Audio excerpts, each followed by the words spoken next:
அஊது பில்லாஹி மினஷ் ஷைத்தானிர் ரஜீம். பிஸ்மில்லாஹிர் ரஹ்மானிர் ரஹீம்.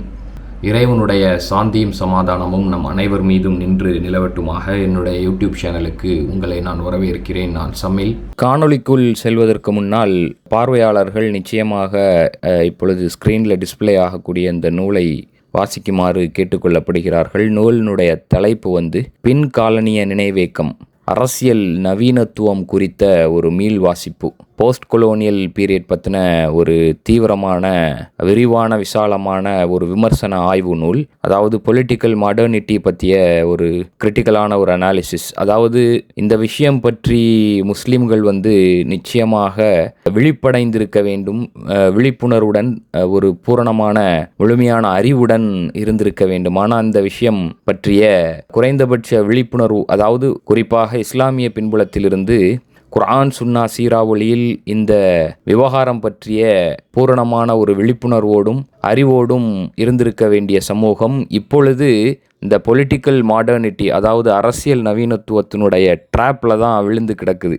ஆனால் முஸ்லீம்களை விட பிற சமூகத்தவர், மதத்தினர் இந்த விவகாரத்தில் எந்த அளவுக்கு இப்பொழுது சிறுக சிறுக விழிப்புணர்வு அடைந்து கொண்டு வருகிறார்கள் அப்படிங்கிறதுக்கு இந்த நூல் ஒரு சாட்சி. இந்த நூலை எழுதிய சகோதரர் நிஷாந்த். இவர் முஸ்லீம் கிடையாது. இந்த நூலை நாங்கள் சீர்மை பதிப்பகம் மூலமாக தான் வெளியிட்டோம். இது ஒரு நம்ம காலகட்டத்திற்கு ஒரு இன்றியமையாத தேவை. இந்த நூலினுடைய அறிமுகத்தை இந்த வீடியோ காணொளியினுடைய பின்னால் நான் இணைக்கிறேன். அது சுருக்கமான அறிமுகத்தை. இந்த நூலை நான் எதற்கு இந்த வீடியோ காணொளியினுடைய ஆரம்பத்தில் இன்ட்ரடியூஸ் பண்ணேன்னா, நான் பேச போகிற சப்ஜெக்ட்டுக்கு இந்த நூல் ஒரு மிக மிக முக்கியமான வாசிப்பாக இருக்கிறது. ஏன்னா முழுக்க பொலிட்டிக்கல் மாடர்னிட்டி, அரசியல் நவீனத்துவத்தினுடைய கான்செப்ட்ஸான, கருத்தாக்கங்களான நேஷன் ஸ்டேட், அதாவது தேச அரசு, அதே மாதிரி நேஷ்னலிசம், தேசியவாதம், அதே மாதிரி நேஷ்னல் செல்ஃப் டிட்டர்மினேஷன், தேசிய சுயநிர்ணய உரிமை, அதே மாதிரி செக்யுலரிசம், மதச்சார்பின்மை, அதே மாதிரி சோ கால்டு ஹியூமன் ரைட்ஸ், மனித உரிமைகள். நிச்சயமாக மனித உரிமைகளுக்கு இஸ்லாம் முழுமையாக முன்னுரிமையும் முக்கியத்துவமும் அளிக்கிறது என்பதில் மாற்று கருத்தில்லை. ஆனால் மனித உரிமைகள் என்கிற போர்வையில் எப்படி இந்த அரசியல் நவீனத்துவத்தின் கீழ் மனிதர்களுடைய உரிமைகள் மீறப்படுகின்றன, உரிமைகள் நசுக்கப்படுகின்றன அப்படிங்கிறத மிக விரிவாகவும் விமர்சனபூர்வமாகவும் ஆழமாகவும் ஆய்வு செய்யும் ஒரு ஆய்வேடு. ஆனால் நம்ம இப்போ பேச போகிற பேசுபொருள் இந்த நேஷனலிசம், தேசியவாதம், நேஷன் ஸ்டேட், தேச அரசு, இதை பற்றி நம்ம இஸ்லாமிய பின்புலத்திலிருந்து, திருக்குரான் சுன்னா சீராவுனுடைய பின்புலத்திலிருந்து பேசுகிறதுனால இந்த நூலை அறிமுகப்படுத்தி விட்டு காணொளிக்குள் செல்வது ஒரு இன்றியமையாத தேவை என்று நினைத்தேன்.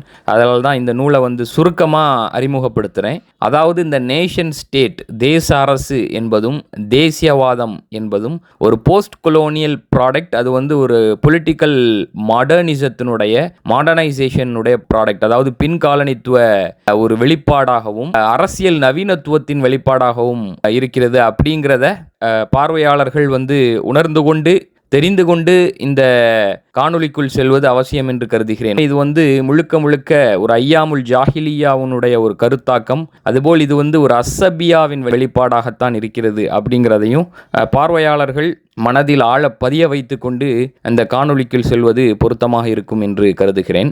இது ஒரு 100 ஆண்டு கால, அதாவது டீவியேஷனுடைய மேனிஃபெஸ்டேஷன் தான், பிறழ்வுனுடைய வெளிப்பாடு தான். ஸோ இன்ஷா அல்லாஹ் அந்த ஒரு பிறழ்வை நம்ம ஓரளவு இந்த இஸ்லாமிய ஒளியில், குர்ஆன் சுன்னா சீரா ஒளியில் இந்த வரும் காணொளியில் தோலுரிக்க வேண்டும் என்று நினைத்தேன். அதனுடைய வெளிப்பாடு தான் இந்த காணொளி. முழுமையாக பாருங்கள் இன்ஷா அல்லாஹ். அதாவது முதற்கண் நான் அந்த சப்ஜெக்டுக்குள்ளால் போகிறதுக்கு முன்னாடி என்னுடைய வரலாற்று வகுப்புகள் சற்று தாமதமாவதற்கு, அதாவது அடுத்தடுத்து வரவேண்டிய, அதாவது வரவிருக்கும் வரலாற்று வகுப்புகள் சற்று தாமதமாவதற்கு முதற்கண் எனது மன்னிப்பை தெரிவித்துக் கொள்கிறேன். ஏனென்றால் கடுமையான வேலைப்பளுவுக்கு மத்தியில் இருப்பதால் ஆய்வுக்கான நேரத்தை ஒதுக்க இயலவில்லை. ஆகவே 2 வரலாற்று உரைகள் இன்னும் முடியாமல் இருக்கின்றன. ஒன்று அலி ரதியல்லாஹு அன்ஹு அவர்களுடைய ஆட்சி நிர்வாக வரலாற்று உரை, இன்னொன்று இமாம் ஜெயித் இப்னு ஜைனுல் ஆப்தீன் இப்னு ஹுசைன் இப்னு அலி, இமாம் அல் ஹுசைன் அவர்களுடைய பேரரான இமாம் ஜெயித் இப்னு ஜைனுல் ஆப்தீன் அவர்களுடைய வரலாற்று உரையும் பாதியில் நிற்கிறது. இன்னும் முடிவடையவில்லை, இன்னும் கொஞ்சம் பேச வேண்டியிருக்கிறது. ஸோ ஏற்கனவே இந்த வரலாற்று உரைகளை பார்க்காதவர்கள் அதற்கான இணைப்பை கமெண்ட்ஸிலும் டிஸ்கிரிப்ஷனிலும் கொடுத்துள்ளேன், நிச்சயம் பாருங்கள். தொடர்ந்து சேனலை சப்ஸ்கிரைப் செய்து இணைந்திருங்கள். இன்றைக்கி ஒரு முக்கியமான விஷயத்தை டச் பண்ணி பேசலாம் அப்படின்னு நினைக்கிறேன். அதாவது உம்மா, சர்வதேச உம்மத், முஸ்லீம் உம்மத் அப்படிங்கிற அந்த அடையாளத்தை பின்னகர்த்தி எப்படி ஒரு நேஷ்னலிஸ்டிக் ஐடென்டிட்டி, ஒரு தேசியவாத அடையாளத்தை முஸ்லீம்கள் மீது திணிக்கப்பட்டதை எப்படி முஸ்லீம்களே ஏற்றுக்கொண்டு இதை அதாவது இதை ஒரு இயல்பான சாதாரணமான ஒரு விஷயமாக அங்கீகரித்து ஏற்றுக்கொண்டு இதை பற்றி பெரிய அளவில் அலட்டிக்கொள்ளாமல் தங்களுடைய அன்றாட பாடுகளை கழித்து கொண்டிருக்கிறார்கள். இது எந்த அளவுக்கு, அதாவது முக்கியத்துவம் கொடுக்கப்பட வேண்டிய மிக மிக முக்கியமான மூலோபாய முக்கியத்துவம் வாய்ந்த இந்த ஒரு விஷயம் புறந்தள்ளப்பட்டதால், கண்டும் காணாமல் விடப்பட்டதால், அஃப்கோர்ஸ் இது முஸ்லீம்கள் அவர்களாகவே இந்த விஷயத்தை கண்டும் காணாமல் புறந்தள்ளிவிட்டார்கள் என்று சொல்ல முடியாது. இதற்கு பின்னால் அதிகார வர்க்கங்களினுடைய மிகப்பெரிய பொருளாதார வலிமையும் இராணுவ வலிமையும் அதிகார வர்க்கத்தால் உற்பத்தி செய்யப்பட்ட சோகால்டு மார்க்க அறிஞர்களுடைய ரோலும் மிக முக்கிய பங்காற்றியது. ஸோ அப்போ முஸ்லீம்கள் அவர்களாக இதை புறந்தள்ளவில்லை. இந்த மாதிரியான விவகாரங்கள் முஸ்லீம்களினுடைய கவனத்தை ஈர்த்து விடாதபடி, முஸ்லீம்களினுடைய கவனத்திற்கு எட்டி விடாதபடி, அல்லது முஸ்லீம்களை சிந்திக்க வைத்து விடாதபடி அதிகார வர்க்கங்கள் எஸ்பெஷலி நம்ம சொல்கிறது முதலாம் உலகப் போருக்கு பிந்தைய காலகட்டத்தில் அரசாங்கங்களும் அதிகார வர்க்கங்களும் மிக முக்கிய பங்காற்றின. ஸோ இப்போ அது என்ன விஷயம் அப்படின்னா, நம்ம அதாவது இந்த நூறாண்டுகளில் முஸ்லீம்கள் மூலோபாய முக்கியத்துவம் வாய்ந்த விஷயங்களை புறந்தள்ள வேண்டும், முக்கியத்துவம் அற்ற அல்லது ப்ரையாரிட்டைஸ், அதாவது குறைவான முக்கியத்துவம் கொடுத்து எந்த இடத்தில் வைக்க வேண்டுமோ அந்த இடத்தில் வைக்கப்பட வேண்டிய விவகாரங்கள் எல்லாம் எப்படி மூலோபாய முக்கியத்துவம் வாய்ந்த முதன்மைப்படுத்த வேண்டிய விவகாரங்களாக முன்னிறுத்தப்பட்டன. சரிங்களா? இந்த ஒரு நூறாண்டுகளில் இந்த ஒரு தோற்றப்பாடு ஃபினாமினான் முஸ்லீம்களினுடைய உளவியலையும் மனோவியலையும் முஸ்லீம்களினுடைய சிந்தையையும் மிகப்பெரிய அளவில் ஆக்கிரமித்து வைத்துள்ளது. சரிங்களா? இது ஒரு 100 ஆண்டுகளிலான தோற்றப்பாடு தான், ஃபினாமினான் தான். சரிங்களா? அதற்கு முன்னாடி முஸ்லீம்கள்கிட்ட ஒரு கலெக்டிவ் கான்ஷியஸ்னஸ் இருந்தது. அதற்கு முன்னாடி நேஷன் ஸ்டேட் அப்படிங்கிற ஒரு விஷயம் இருக்கல்ல. ஸோ அப்போ விஷயம் என்ன அப்படின்னா, நபிகளார் ஸல்லல்லாஹு அலைஹி வஸல்லம் அவர்களுடைய காலகட்டத்தில் கோத்திரங்கள் இருந்தன. சரிங்களா? இஸ்லாத்தினுடைய பரவலாக்கத்திற்கு முன்பு வெவ்வேறு கோத்திரங்களை சார்ந்த அரபுகள் இஸ்லாத்தை கூட்டமாக ஏற்றுக்கொள்வதற்கு முன்பு நிறைய கோத்திரங்கள் இருந்தன. ஃபார் எக்ஸாம்பிளுக்கு ட்ரைபல் வார்ஸ், கோத்திர ரீதியான சண்டைகள். சரிங்களா? ஃபார் எக்ஸாம்பிளுக்கு அவுஸ் ஹஸ்ரஜ் கோத்திரத்தாருக்கு இடையிலான சண்டைகள், பனு அவுஸ் பனு அல் ஹஸ்ரஜ் கோத்திரத்தாருக்கு இடையிலான சண்டைகள் கிட்டத்தட்ட 100 ஆண்டுகளுக்கு மேலாக நீடித்தது. சரிங்களா? இப்போ இஸ்லாத்தை ஏற்றுக்கொண்ட பிறகு பல்வேறு கோத்திரத்திலிருந்து இஸ்லாத்தை ஏற்றுக்கொண்டார்கள். ஃபார் எக்ஸாம்பிளுக்கு இப்போ எப்படி இந்து மதத்தில் வெவ்வேறு சாதிகள் இருக்கின்றனவோ, சரிங்களா, வெவ்வேறு சாதி, தேவர், நாடார், பல்லர், பறையர், வன்னியர், ஆதி திராவிடர், பார்ப்பனர் என வெவ்வேறு சாதிகள் இருக்கின்றனவோ, அந்த சாதிகளிலிருந்து ஒருவர் இஸ்லாத்தை ஏற்றுக்கொண்டால் அவருடைய அடையாளம் முஸ்லீம் அடையாளமாகத்தான் இருக்குமே தவிர அவருடைய சாதிய அடையாளம் முக்கியமான விவகாரங்களில் முன்னணியில் நிற்காதோ, அதுபோல்தான் அன்றைய காலகட்டத்தில் இஸ்லாத்தை ஏற்றுக்கொண்ட அந்த கோத்திரத்தை சார்ந்தவர்கள் தங்களுடைய கோத்திர அடையாளங்களை பின்னுக்கு தள்ளி தங்களுடைய இஸ்லாமிய அடையாளத்தை முன்னிலைப்படுத்தினார்கள். சரிங்களா?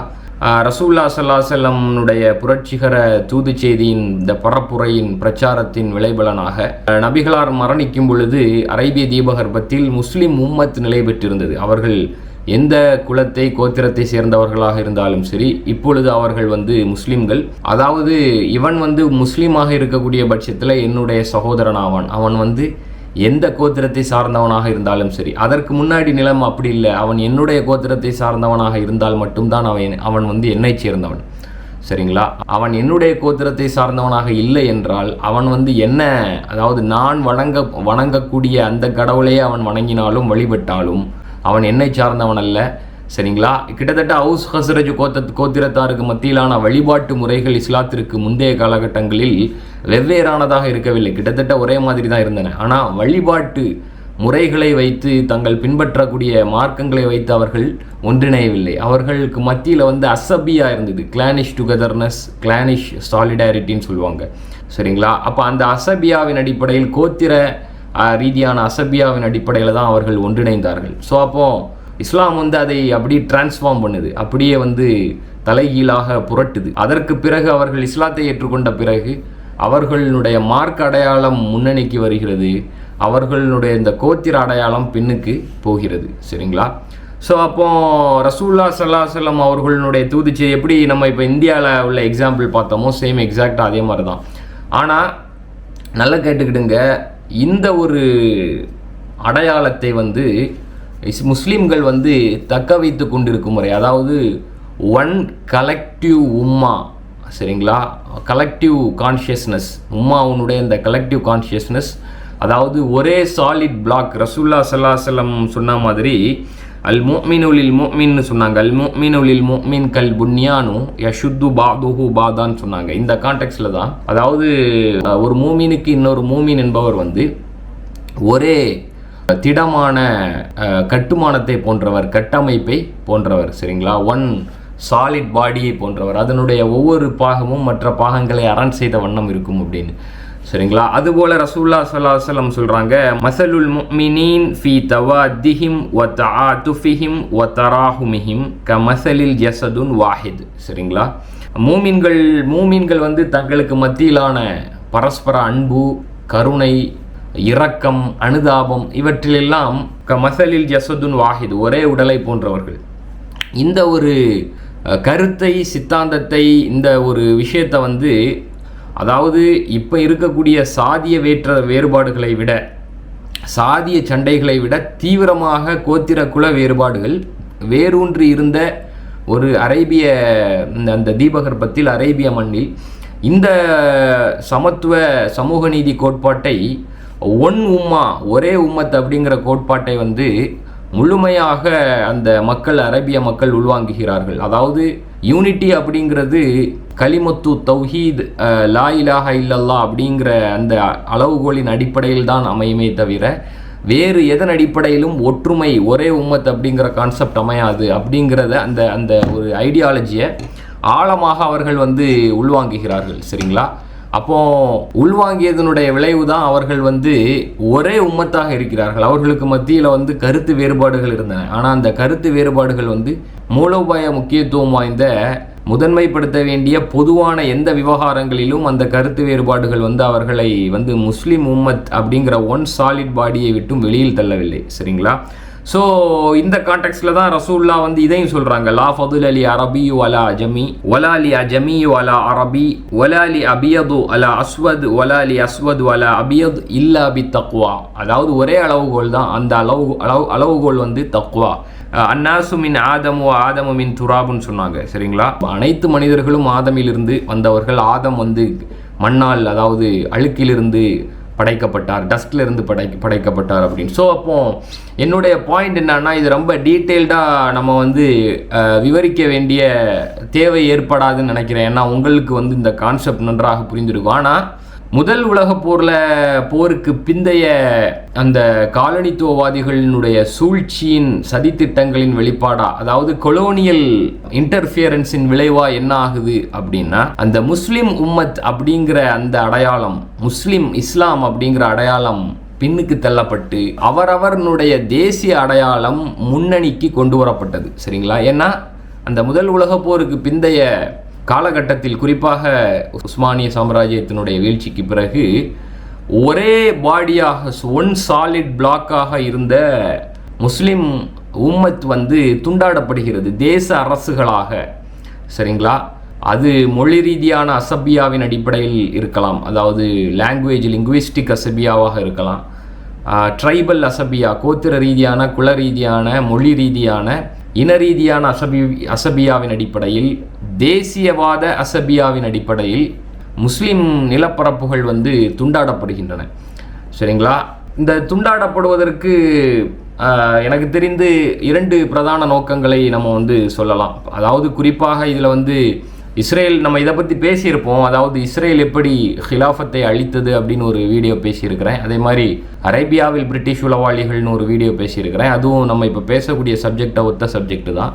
அந்த வீடியோஸினுடைய லிங்க்ஸ் வந்து கமெண்ட்ஸிலும் டிஸ்கிரிப்ஷனிலும் அந்த லிங்க்ஸை வந்து கொடுத்துள்ளேன். அதை வந்து நிச்சயமாக அந்த வீடியோஸை வந்து பாருங்கள். ஸோ அப்போ முஸ்லீம்களினுடைய இஸ்லாமிய அடையாளம் பின்னுக்கு தள்ளப்பட்டது. ஸோ இதன் மூலமாக இது வந்து பிரித்தாளும் சூழ்ச்சி ஆப்வியஸாக நமக்கெல்லாம் தெரியும். அதாவது டிவைட் அண்ட் ரூல் பாலிசி, சரிங்களா? பிரித்து கைப்பற்றுவது அல்லது பிரித்து ஆள்வது, ஆதிக்கம் செலுத்துவது.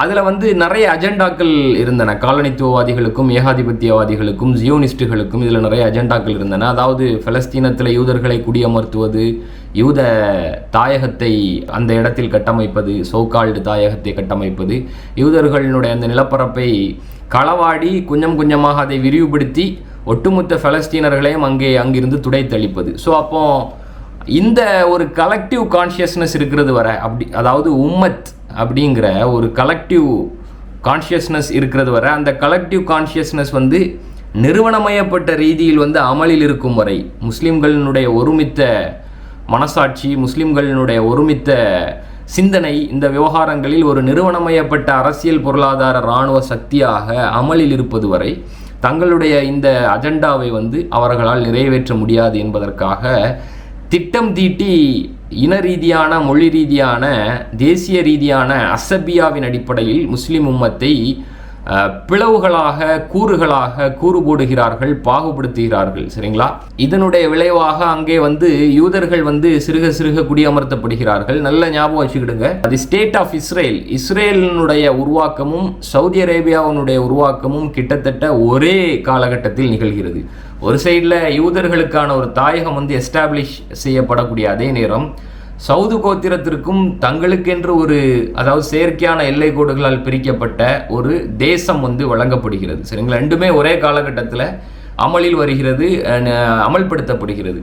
ஸோ இப்போ இங்கே என்னன்னா வந்து பிரிட்டிஷாருக்கும் சரி, அமெரிக்கர்களுக்கும் சரி, அவர்களுடைய பராமரிப்பில் போஷிப்பில் இருந்த ஜியோனிஸ்டுகளுக்கும் சரி, நம்ம வந்து அதாவது முஸ்லிம்களுடைய இஸ்லாமிய அடையாளத்தை பின்தள்ளி அவர்களை கோத்திர ரீதியாகவும், மொழி ரீதியாகவும், தேசிய ரீதியாகவும் பிரித்து விட்டோம். ஆனால் இதற்கு பிறகு எக்காரணத்தை கொண்டும் இதற்கு முன்னாடி இருந்த ஸ்டேட்டஸ்கோ, சமூக, அரசியல், பொருளாதார, நிர்வாகம் சார்ந்த அந்த அமைப்பு முறை அமலில் வந்து விடக்கூடாது. அப்படின்னா நபிகளார் ஸல்லல்லாஹு அலைஹி வஸல்லம், அதாவது தீனுல் இஸ்லாம் முன்னிறுத்திய, தன்னுடைய தூதரின் மூலமாக இறைவன் முன்னிறுத்திய இந்த ஒன் உம்மத், ஒரே உம்மத் அப்படிங்கிற விஷயம் வந்து மீண்டும் அமலில் வந்துவிடக்கூடாது அப்படிங்கிறத உத்தரவாதப்படுத்தும் விதமாக அவர்கள் பிரித்ததோடு, அதாவது முஸ்லிம்களை வந்து நேஷன் ஸ்டேட்ஸாக, தேச அரசுகளாக துண்டாடியதோடு மட்டும் இல்லாமல் அந்த இஸ்லாமிக் சிலபஸையே, அதாவது இவர்கள் இன்று சொல்லக்கூடிய சோகால்டு அகீதாவிலேயே கை வைக்கிறார்கள், சரிங்களா? அதாவது ஏற்கனவே இருந்த அந்த ஒரு உம்மத் அப்படிங்கிற, ஒன் உம்மத் அப்படிங்கிற கலெக்டிவ் கான்ஷியஸ்னஸ் வந்து பொலிட்டிக்கலி அண்ட் எக்கனாமிக்கலி அண்ட் மிலிட்டரிலி அமலில் இருந்த அந்த காலகட்டத்தில் இராணுவ ரீதியாகவும், பொருளாதார ரீதியாகவும், நிர்வாகம் சார்ந்தும் பிரிட்டிஷாருக்கும் சரி, அமெரிக்காவுக்கும் சரி, ஜியோனிஸ்டுகளுக்கும் சரி, இந்த உம்மத்தை சுரண்டவோ, உம்மத்தினுடைய நலன்களை சூறையாடவோ, உம்மத்தின் மீது தாக்கம் செலுத்தவோ, அந்த புவியியல் சார்ந்த நிலப்பரப்பில் தங்களுடைய ஆதிக்கத்தையும் கட்டுப்பாட்டையும் நிரந்தரமாக தக்க வைக்கவோ இயலவில்லை. இப்போ அதில் வந்து அவங்க வெற்றி பெற்றுட்டாங்க. ஆனால் அவர்கள் அதோடு நிற்கல.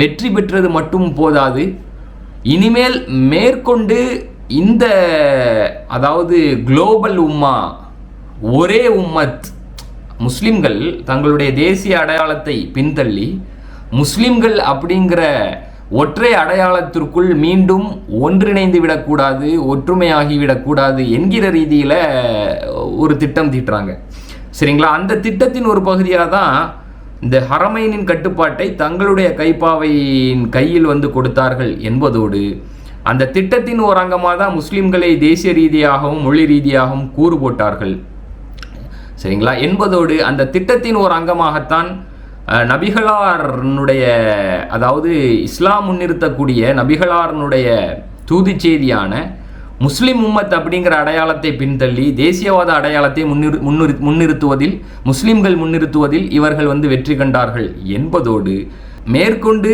இந்த ஸ்டேட்டஸ் கோ தான் இனி வரக்கூடிய நாட்களிலும் தொடர வேண்டும் என்பதற்காக இவர்கள் அகீதா அந்த சிலபஸ்லேயே கை வச்சாங்க. சரிங்களா? சிலபஸில் எப்படி கை வைக்கிறாங்க அப்படின்னா, அதாவது கிளாசிக்கல் ட்ரெடிஷனல் மரபார்ந்த பாரம்பரிய செவ்வியல் இஸ்லாமிய அறிஞர்களினுடைய நிலைப்பாடுன்னு ஒன்று இருக்குது. ஒவ்வொரு விவகாரங்களுக்கும் முஸ்லீம் அறிஞர்களினுடைய நிலைப்பாடு. சரிங்களா? குறிப்பாக நம்ம வந்து முதன்மைப்படுத்துறது திருக்குரானையும் சுன்னாவையும் தான்.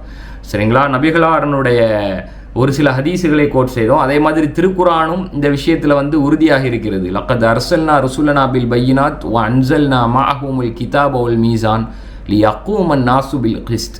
சரிங்களா? நாம் நம்முடைய தூதர்களை தெளிவான அத்தாட்சிகளுடன் அனுப்பி வைத்தோம், அவர்களுடன் வேதத்தையும் துலாக்கோலையும் இறக்கி வைத்தோம், மனிதர்கள் தங்களுக்கு மத்தியில் சோஷியல் நிறுவனமயப்பட்ட நீதியல் கிஸ்ட் அப்படிங்கிற வார்த்தை வருது, மனிதர்கள் தங்களுக்கு மத்தியில் சமூக நீதியை நிலைநாட்ட வேண்டும் என்பதற்காக. அதுபோல் இன்னமல் முஃமினூன இஹ்வத்து, நிச்சயமாக மூமின்கள் அனைவரும் சகோதரர்கள். அதில் வந்து எந்த விதமான பிரிவுகளும் கிடையாது. அதாவது மொழி ரீதியான, இன ரீதியான, கோத்திர ரீதியான, இதர ட்ரைபலிஸ்டிக் நேஷனலிஸ்டிக் பிரிவு எதுவுமே கிடையாது. ஸோ அப்போது திருக்குரான் சுன்னாவுடைய நிலைப்பாடு இதில் தெளிவாகத்தான் இருக்கிறது.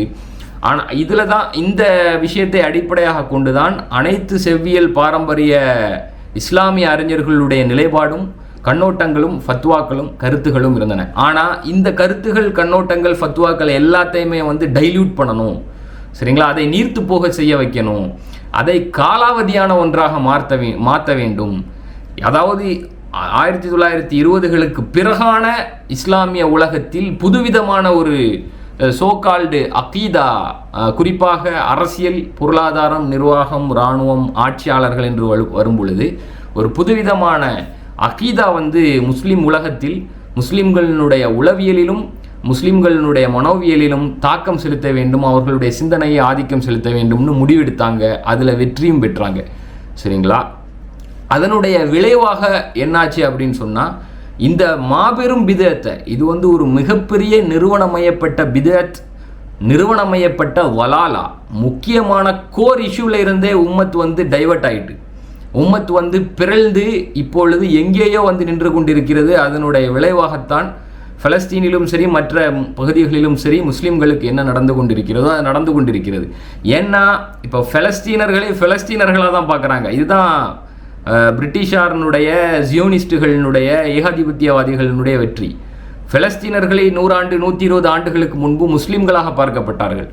இன்று பலஸ்தீனில் இருக்கக்கூடிய முஸ்லீம்கள், இனப்படுகொலை செய்யப்படும் முஸ்லீம்கள் இந்த அரசாங்கங்களால் முஸ்லீம்களாக பார்க்கப்படவில்லை, பலஸ்தீனர்களாக பார்க்கப்படுகிறார்கள். அது அவர்களுடைய உள்நாட்டு விவகாரம் அல்லது அவர்களுடைய நாட்டு விவகாரம், அவர்களுடைய தேச விவகாரம். அதாவது உம்மத்தினுடைய விவகாரம் எப்படி தேசிய விவகாரமாக இன்னைக்கு டிரான்ஸ்ஃபார்ம் ஆகி நிற்குது அப்படிங்கிறதுல தான் இன்னைக்கு அவர்கள் வெற்றி பெற்று விட்டார்கள், நாம் வந்து தோற்றுவிட்டோம். இது வந்து மிகப்பெரிய ஒரு நிறுவனமயப்பட்ட பிதத், நிறுவனமயப்பட்ட தலாலா. சரிங்களா? அப்போ இந்த நிறுவனமயப்பட்ட தலாலா, இந்த நிறுவனமயப்பட்ட மாபெரும் வழிகேட்டை முஸ்லீம்கள் பேசக்கூடாது, உரையாடக்கூடாது, விவாதிக்கக்கூடாது. இது சம்பந்தமாக முஸ்லீம்கள் வெளிப்படைந்து விடக்கூடாது, இது சம்பந்தமாக முஸ்லீம்கள் வந்து அறிவு பெற்று விடக்கூடாது. அதனால் என்ன செய்ய வேண்டும் என்றால், இந்த விவகாரம்லாம் இஸ்லாத்தினுடைய ஒரு அங்கம் அல்ல, மாறாக இஸ்லாத்தில் முதன்மைப்படுத்த வேண்டிய மூலோபாய முக்கியத்துவமான விவகாரம் எது அப்படிங்கிறத முஸ்லீம்களினுடைய உளவியலிலும் மனோவியலிலும் பதிய வைப்பதற்காக இவர்கள் ஒரு சிலபஸை டிசைன் பண்ணுறாங்க. அந்த சிலபஸ் வந்து குறைவான முக்கியத்துவம் கொடுக்கப்பட வேண்டிய கருத்து வேறுபாடின் அடிப்படையில் எழுந்த விவகாரங்களை, இஜ்திஹாதின் அடிப்படையில் தீர்க்கப்பட வேண்டிய விவகாரங்களை முஸ்லீம்களுக்கு மத்தியில் உள்ள, எப்படி வந்து ஒரே குடும்பத்துக்குள்ளால 1000 பிரச்சனைகள் இருக்கும், ஆனால் ஒரு பொதுவான எதிரி வெளியில் வந்துட்டு அந்த குடும்ப அங்கத்தினர்கள் ஒன்றாகி விடுவார்கள். ஆனால் இந்த ஒரே குடும்பத்தில் உள்ள விவகாரம், சின்ன சின்ன விவகாரம் முதன்மைப்படுத்த வேண்டிய, அதாவது முதன்மைப்படுத்தப்பட வேண்டிய மூலோபாய முக்கியத்துவம் வாய்ந்த சொர்க்க நரகத்தை தீர்மானிக்கக்கூடிய விவகாரமாக மாற்றப்பட்டது. ஆனால் அதே நேரத்தில் உண்மையிலேயே முதன்மைப்படுத்த வேண்டிய முக்கியமான கோர் இஷ்யூ, சரிங்களா, கோர் இஷ்யூ இன்னைக்கு நாளைக்கு வந்து கேள்வி கணக்கு கேட்கும் பொழுது அல்லாஹ் கேட்கக்கூடிய முதன்மையான கேள்விகளில் வரக்கூடிய இஷ்யூஸ் எல்லாமே, அதாவது வழக்கொழிந்து போன, ஒப்சலீட்டான, நீர்த்து போன, வழக்கொழிந்து போன, தேவையற்ற, இது ஒரு பொருட்டே இல்லாத ஒரு விவகாரமாக புறந்தள்ளப்பட்டது. சரிங்களா? இது பற்றின விழிப்புணர்வே நாலெட்ஜே இல்லாத இடத்திற்கு முஸ்லிம்களை அவர்கள் கொண்டு செல்ல வேண்டும் என்று நினைத்தார்கள். அதில் வெற்றியும் பெற்றார்கள். சரிங்களா? அதனுடைய அந்த இவர்களால் டிசைன் செய்யப்பட்ட இந்த நேஷனலிஸ்டிக் அக்கீதா, தேசியவாத அக்கீதாவுடைய விளைவாகத்தான் நபிகளார் ஆட்சியாளர் விவகாரத்தில் முன்வைத்த ஹதீஸுகள் இருக்குது. ஆட்சியாளர் விவகாரத்தில் நபிகளார் ஸல்லல்லாஹு அலைஹி வஸல்லம் அவர்களுடைய பல ஹதீஸுகள் இருக்கின்றன. அந்த ஹதீஸுகளை இவர்களால் உலகம் பூராவும் பணியமர்த்தப்பட்ட அறிஞர்கள் அந்த ஹதீஸுகளை, அதாவது நபிகளார் ஸல்லல்லாஹு அலைஹி வஸல்லம் ஹலீஃபாக்களுக்கும் ஒட்டுமொத்த முஸ்லிம்களை ஆளக்கூடிய ஆட்சியாளர்களுக்கும், சரிங்களா, முஸ்லிம்களினுடைய உம்மத்தினுடைய ஆட்சியாளரை நோக்கி அல்லது ஆட்சியாளரை பற்றி சொன்ன ஹதீஸுகளை இந்த அறிஞர்கள், அதாவது காலனித்துவவாதிகளாலும் ஏகாதிபத்தியவாதிகளாலும் சர்வாதிகார மன்னர்களாலும் சூப்பர்வைஸ் செய்யப்பட்டு புழக்கத்தில் விடப்பட்ட அகீதாவை பிரச்சாரம் செய்யக்கூடிய இந்த அறிஞர்கள் என்ன செய்தாங்கன்னா, அந்த ஹதீஸுகளை ஹலீஃபாக்களுக்கு பொருந்தக்கூடிய ஒட்டுமொத்த முஸ்லீம்களையும் ஆட்சி செய்யக்கூடிய முஸ்லீம் ஆட்சியாளர்களுக்கு, அதாவது உம்மத்தினுடைய ஆட்சியாளருக்கு பொருந்தக்கூடிய ஹதீஸுகளை தேசியவாத ஆட்சியாளர்களுக்கான ஹதீஸாக மாற்றினார்கள். அதை அப்படியே முஸ்லீம்களினுடைய உளவியலிலும் பதிய வைத்தார்கள். சரிங்களா? இன்னைய தேதிக்கு அப்போ இந்த ஒரு ஃபார் எக்ஸாம்பிளுக்கு ஒரு இனப்படுகொலை நடக்குது.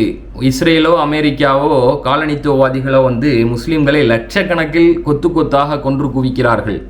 சரிங்களா? அப்போ அதற்கு முஸ்லீம் தேசியவாத அரசுகள், அதாவது தேசியவாத அரசுகள் அப்படிங்கிறது ஏகாதிபத்திய ஜியோனிச கைப்பாவைகளாகத்தான் இருக்கின்றன. ஸோ அப்போ அந்த ஆட்சியாளர்கள் அவர்கள் முஸ்லீம்களாக இருக்கிறார்களே, அப்போ அவர்கள் ஏன் எதிர்வினை ஆற்ற மறுக்கிறார்கள் அப்படிங்கிற ரீதியில் முஸ்லிம்களிடம் இருந்து அவர்களை நோக்கி வரும் விமர்சனத்தை ஒரு இஸ்லாமிய பின்புலத்தில் இருந்து அந்த விமர்சனங்கள், அதாவது அந்த கண்டிப்பாக விமர்சனங்கள் வரும், கண்டனங்கள் வரும், ஏச்சு பேச்சுகள் வரும்.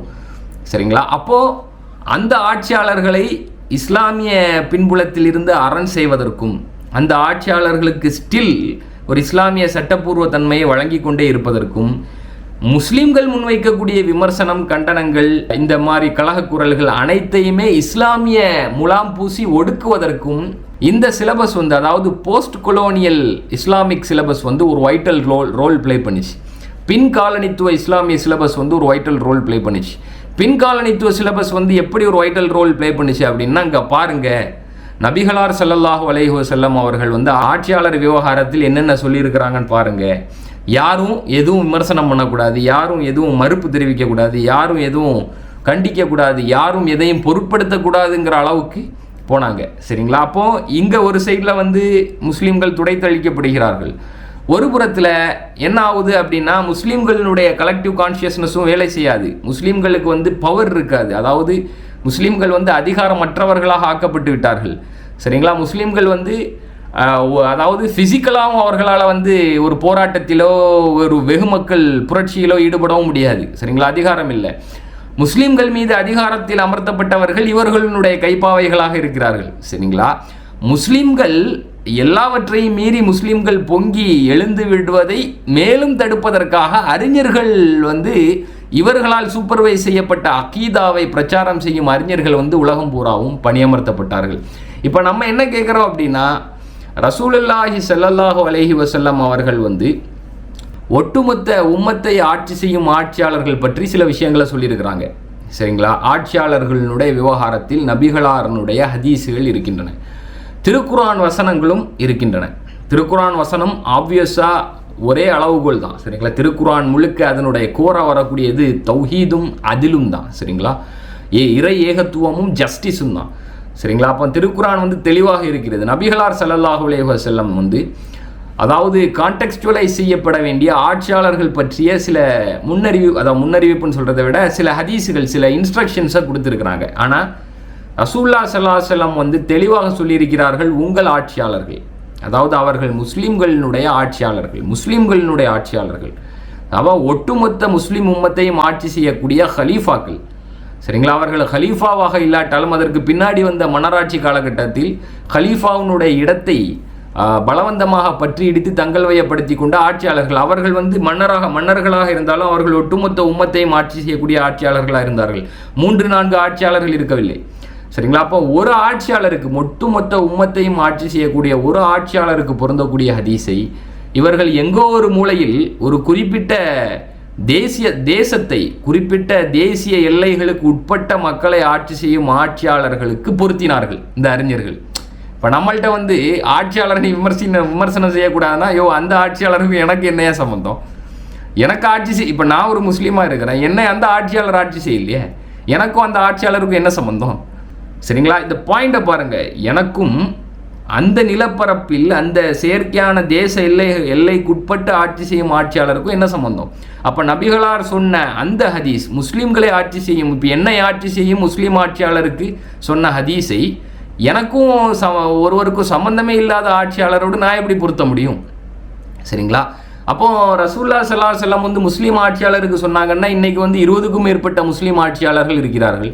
எந்த முஸ்லீம் ஆட்சியாளர்களுக்கு இந்த ஹதீஸ் பொருந்தும்? சரிங்களா? அப்போ யார் லெஜிட்டிமேட்டான முஸ்லீம் ஆட்சியாளர்கள்? இருக்கக்கூடிய அனைத்து முஸ்லீம் ஆட்சியாளர்களிலும் எந்த ஆட்சியாளர் உண்மையிலேயே சட்டப்பூர்வ தன்மை கொண்ட ஒரு ஹலீஃபா? எந்த ஆட்சியாளர்? யாருமே இல்லை. யார் இப்போ உதாரணத்திற்கு சவுதி ஆட்சியாளரா, பஹ்ரைன் ஆட்சியாளரா, ஜோர்டான் ஆட்சியாளரா, UAE ஆட்சியாளரா, யமன் ஆட்சியாளரா, ஒமான் ஆட்சியாளரா, எகிப்து ஆட்சியாளரா, மொராக்கோ ஆட்சியாளரா? எந்த ஆட்சியாளர் பற்றி ரசூலுல்லாஹி ஸல்லல்லாஹு அலைஹி வஸல்லம் இந்த ஹதீஸ் எல்லாம் சொல்லியிருக்கிறாங்க? அப்போது தேசியவாத ஆட்சியாளர்களுக்கும் இந்த ஹதீஸுகளுக்கும் என்ன சம்பந்தம் இருக்குது? தேசியவாத கோத்திரவாத ஆட்சியாளர்களுக்கும் ஒரு குறிப்பிட்ட நிலப்பகுதியில் உள்ள முஸ்லீம்களை அல்லது மக்களை மட்டுமே ஆட்சி செய்யக்கூடிய முஸ்லீம் ஆட்சியாளர்களுக்கும் நபிகளார் சொன்ன ஒட்டுமொத்த முஸ்லீம்களையும் ஆட்சி செய்யும் ஆட்சியாளர்களுக்கு பொருந்தும் ஹதீஸுகளுக்கும் என்ன சம்பந்தம் இருக்குது? ஆனால் சம்பந்தப்படுத்தி முஸ்லீம்களை மூளைச்சலவை செய்து முஸ்லீம்களை ஆஃப் செய்வதில் இவர்கள் வெற்றி பெற்றார்கள். முஸ்லீம்களுடைய அந்த கிரிட்டிசிசம், அதாவது முஸ்லீம்கள் எதுவுமே வாய் திறக்கக்கூடாது அப்படிங்கிற ரீதியில் முஸ்லீம்களை வாய் மூடிய மௌனிகளாக எல்லாத்தையும் கண்களை மூடி காதுகளை பொத்தி கொண்டு வாயை மூடிக்கொண்டு பார்த்து கொண்டு இருக்க வேண்டும், அமைதியாக இருக்க வேண்டும், எதையும் கண்டுகொள்ளக்கூடாது என்கிற ரீதியில் வெறுமனே இதை நம்மள்கிட்ட நீ அமைதியாக இருக்கணும்னு ஒரு ஜியோனிஸ்டோ ஒரு ஏகாதிபத்தியவாதியோ சொன்னால் முஸ்லீம்கள் அமைதியாக இருக்க மாட்டாங்க. அப்போ அவர்களுக்கு மார்க்க ரீதியாகவே முஸ்லீம்களை இந்த ஸ்டேட்டஸ்கோவை, இந்த நேஷனலிஸ்டிக் அசபியா ஸ்டேட்டஸ்கோவை, இஸ்லாம் விரோத இஸ்லாத்திற்கு புறம்பான ஒரு பித்அத்தான ஸ்டேட்டஸ்கோவை, ஒரு தலாலாவான சமூக பொருளாதார அரசியல் அமைப்பு முறையை ஏற்றுக்கொள்ள வைக்க வேண்டும் என்றால் அவர்களுடைய வழியிலேயே அவர்களை கையாள வேண்டும் என்பதற்காக இப்படிப்பட்ட நன்கு திட்டமிடப்பட்ட ஒரு சிலபஸை டிசைன் பண்ணுறாங்க. சரிங்களா? ரசூலுல்லாஹி ஸல்லல்லாஹு அலைஹி வஸல்லம் எந்த ஆட்சியாளர் மக்கா மதீனாவை பராமரிக்கிறாரோ, எந்த ஆட்சியாளரின் கட்டுப்பாட்டில் மக்கா மதீனா இருக்கிறதோ அந்த ஆட்சியாளருக்கு நீங்கள் கட்டுப்பட வேண்டும் என்றோ அல்லது அந்த ஆட்சியாளர் இப்படி பண்ணால் இப்படி நடக்கணும் என்றோ சொல்லலை. சரிங்களா? ரசூலுல்லாஹி ஸல்லல்லாஹு அலைஹி வஸல்லம் நீங்கள் சவுதி அரேபியாவின் ஆட்சியாளருக்கு கட்டுப்பட வேண்டும்னு சொல்லலை, நீங்கள் UAE ஆட்சியாளருக்கு கட்டுப்பட வேண்டும்னு சொல்லலை, நீங்கள் பஹ்ரைன் ஆட்சியாளருக்கு, மொராக்கோ ஆட்சியாளருக்கு, எகிப்து ஆட்சியாளருக்கு கட்டுப்பட வேண்டும் என்று சொல்லலை. சரிங்களா? ரசூலுல்லாஹி ஸல்லல்லாஹு அலைஹி வஸல்லம் உங்களே ஆட்சி செய்யும் ஆட்சியாளர்களை, அப்படின்னா என்னை ஆட்சி செய்யும் ஆட்சியாளர் இங்கே நரேந்திர மோடி தான். அப்போ எனக்கும் அந்த நிலப்பரப்பை, அதாவது ஒரு பேரிகேட் போட்டு சுற்றி உள்ளே நுழைய விடாமல் தடுப்பது மாதிரி இன்னைக்கு ஒரு நேஷனலிஸ்டிக் பார்டர்ஸை போட்டு, தேசியவாத எல்லைகளை போட்டு அந்த எல்லைக்குட்பட்ட பகுதிகளை பலவந்தமாக தங்கள் வயப்படுத்தி கொண்டு அதில் உரிமை கோரிக்கொண்டிருக்கும் அந்த நிலப்பரப்பில் வாழக்கூடிய முஸ்லீம்களை மக்களை மட்டுமே ஆட்சி செய்யக்கூடிய ஆட்சியாளர்களுக்கும் இந்த ஹதீஸுக்கும் என்ன சம்பந்தம்? இந்த ஹதீஸுகள் அவர்களுக்கு எப்படி பொருந்தும்? அந்த எல்லையை விட்டு வெளியில் வந்தால் கூட அந்த ஆட்சியாளருக்கும் பக்கத்தில் இருக்கக்கூடிய யமன் மக்களுக்கும் சம்பந்தம் இல்லை, அந்த ஆட்சியாளருக்கும் பக்கத்தில் இருக்கக்கூடிய ஒமான் மக்களுக்கும் சம்பந்தம் இல்லை, அவர்களும் முஸ்லீம்கள் தான். அந்த ஆட்சியாளருக்கும் பக்கத்தில் இருக்கக்கூடிய ஜோர்டான் மக்களுக்கும் பக்கத்தில் இருக்கக்கூடிய ஈராக் மக்களுக்கும் முஸ்லீம்களுக்குமே சம்பந்தம் இல்லை. இவர்கள் எல்லோருமே முஸ்லீம்கள் தான். அப்போ எப்படி அந்தந்த நிலப்பரப்பில் இருக்கக்கூடிய ஆட்சியாளர்கள் இந்த ஹதீஸை அந்த ஆட்சியாளருக்கு பொருத்துவார்கள்? அப்போ யார் இதில் லெஜிட்டிமேட்டான ஆட்சியாளர்? அதை முதல்ல சொல்லுங்க. இவ்வளோ முஸ்லீம் ஆட்சியாளர்கள் இருக்கும்போது இந்த ஹதீஸ் எந்த முஸ்லீம் ஆட்சியாளருக்கு பொருந்தும்னு சொல்லுங்க. அல்லது இந்த ஹதீஸுகள் எல்லாம் இந்த குறிப்பிட்ட முஸ்லீம் ஆட்சியாளருக்கு மட்டும் எப்படி பொருந்ததுன்னு சொல்லுங்க. சரிங்களா? எப்படி இவருக்கு மட்டும் பொருந்தும்னு சொல்லுங்க. அது எப்படி ரசூலுல்லாஹி ஸல்லல்லாஹு அலைஹி வஸல்லம் ஒட்டுமொத்த முஸ்லீம் உம்மத்தையும் ஆட்சி செய்யும் ஒரு ஆட்சியாளருக்கு, முஸ்லீம் ஆட்சியாளருக்கு இது பொருந்தும் என்று சொல்கையில் நீங்கள் எப்படி இந்த குறிப்பிட்ட ஆட்சியாளரோடு இந்த ஹதீஸை கொடுக்குறீங்க, இந்த ஹதீஸுகளை கொடுக்குறீங்கன்னு சொல்லுங்க. இந்த ஆட்சியாளருக்கும் எங்களுக்கும் என்ன சம்பந்தம்? ஒரு இந்திய முஸ்லீமுக்கோ, பங்களாதேஷி முஸ்லீமுக்கோ, ஸ்ரீலங்கன் முஸ்லீமுக்கோ, பாகிஸ்தானி முஸ்லீமுக்கோ, இல்லை மற்ற நிலப்பரப்பு இந்தோனேசியா, மலேசியா, சிங்கப்பூரில் வாழக்கூடிய முஸ்லீம்களுக்கோ என்ன சம்பந்தம்னு சொல்லுங்க. அவர்கள் இவர்களை ஆளக்கூடிய ஆட்சியாளர்களாக எப்படி வருவார்கள், எப்படி மாறினார்கள்னு சொல்லுங்க. எனில் அவர்களுக்கும் இவர்களுக்கும் சம்பந்தம் இல்லை, எனக்கும் அந்த ஆட்சியாளருக்கும் சம்பந்தம் இல்லை எனில், என்னை ஆளக்கூடிய ஆட்சியாளர் அவர் இல்லை எனில், எந்த வழியிலும் எனக்கும் அவருக்கும் சம்பந்தம் இல்லை எனில், நான் எப்படி இந்த ஹதீஸை அவரோடு பொருத்த முடியும்னு சொல்லுங்க.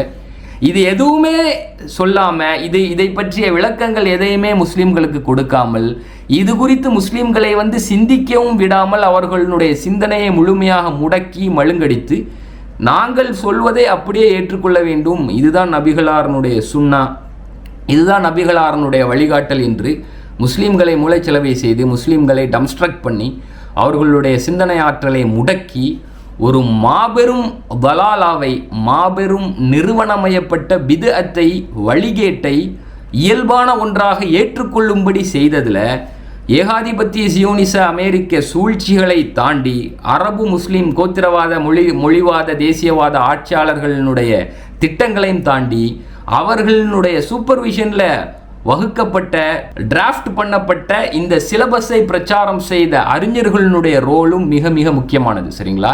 அப்போ இந்த விவகாரத்தில் கிளாசிக்கல் ஸ்காலர்ஸினுடைய ரோல் கிளாசிக்கல் ஸ்காலர்ஸினுடைய செவ்வியல், பாரம்பரிய செவ்வியல், மூத்த முக்கியமான பழைய அஹ்லு சுன்னா வல் ஜமா அறிஞர்கள், முஸ்லீம் அறிஞர்களுடைய நிலைப்பாடுகள், கருத்துகள், ஃபத்வாக்கள் எல்லாம் எப்படி இருந்தன அப்படிங்கிறத பற்றியும் நீங்கள் தெரிஞ்சுக்கிடணும். ஆனால் அப்படிங்கிறத பற்றி யாரும் தேடி படிக்கக்கூடாது, தெரிந்து கொள்ளக்கூடாது, அறிந்து கொள்ளக்கூடாது என்பதிலும் இவர்கள் உறுதியாக இருந்தார்கள்.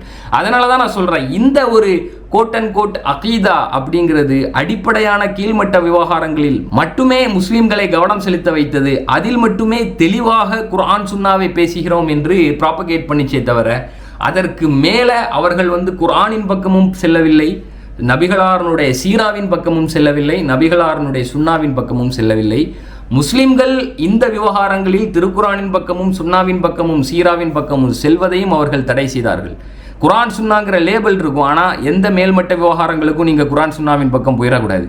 எந்த மேல்மட்ட விவகாரங்களுக்கும் நீங்கள் நாங்கள் எந்த அறிஞர்களை கை காட்டுறோமோ அந்த அறிஞர்கள், அதாவது கண்டெம்பரரி, எஸ்பெஷலி இந்த அதிகார வர்க்கத்தின் சூப்பர்விஷனின் கீழே இருக்கக்கூடிய ஸ்காலர்ஸை தான் நீங்கள் பின்பற்றணும், செவிமடுக்கணும். சரிங்களா? அதற்கு முந்தைய சின்சியரான, கிளாசிக்கலான, பரந்த விரிந்த விசாலமான அறிவு கொண்ட ஸ்காலர்ஸ் யாரையுமே நீங்கள் இந்த விஷயத்தில் பின்பற்றவோ, அவர்களுடைய அபிப்பிராயங்கள், கருத்துகள், ஃபத்வாக்கள், பார்வைகளுக்கு நீங்கள் முகம் கொடுக்கவோ கூடாது அப்படிங்கிறதுல உறுதியாக இருந்தாங்க. அதனால முஸ்லீம்கள் சிந்தனை ஆற்றல் மழுங்கடிக்கப்பட்டவர்களாக, முஸ்லீம்கள் ஏதோ தொழுதோ, நோன்பு பிடிச்சோ, ஜக்காத்து கொடுத்தோம், அவ்வளோதான், முடிஞ்சு போச்சு, நம்ம சொர்க்கத்துக்கு போயிடலாம், ஏன்னா நமக்கு எந்த வழிகேடுமே இல்லை, நம்ம குர்ஆன் சுன்னால கரெக்டாக இருக்கிறோம், சடங்குகளில் கரெக்டாக இருக்கிறோம், நூல் பிடிச்சி நிற்கிறோம், அதனால் நமக்கு சொர்க்கம் உத்தரவாதம்னு சொல்லி தங்களை தாங்களே ஒரு விதமாக ஏமாற்றிக்கொண்டு அப்படி போயிட்டுருக்கிறாங்க. இதில் விழிப்புணர்வு இல்லாத, நாலெட்ஜ் இல்லாத, இந்த விவகாரங்களை பற்றி எல்லாம் போதிய அறிவோ சிந்தனையோ இல்லாத முஸ்லீம்கள் அப்பாவி முஸ்லீம்கள், நம்ம அவர்களை பற்றி சொல்வதற்கில்லை. அதாவது அவர்கள் தெரிந்த இதை செய்கிறார்கள் என்று நாம் சொல்லவில்லை. அவர்கள் மேற்கொண்டு இந்த விவகாரத்தில் தேடி படிக்க வேண்டும், கற்க வேண்டும், ஆய்வு செய்ய வேண்டும், சிந்திக்க வேண்டும். ஆனால் இதிலே அப்படி கண்டென்ட்டாக இருக்கிறாங்க பாருங்கள்.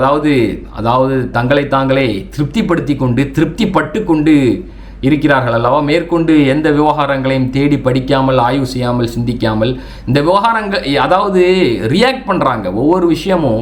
இது ஏன் இப்படி நடக்குது, இப்படி ஏன், அதாவது முஸ்லீம்கள் அதிகமான ஜனத்தொகையில் இருந்தும் இந்த மாதிரியான இனப்படுகொலையை, இந்த மாதிரியான கூட்டுப்படுகொலையை, ரத்த சிந்தல்களை, நிறுவனமயப்பட்ட ஹோல்சேல் பிளட் ஷெட்டை ஏன் முஸ்லீம்களால் தடுக்க முடியல அப்படின்னு ரியாக்ட் பண்ணுறாங்க.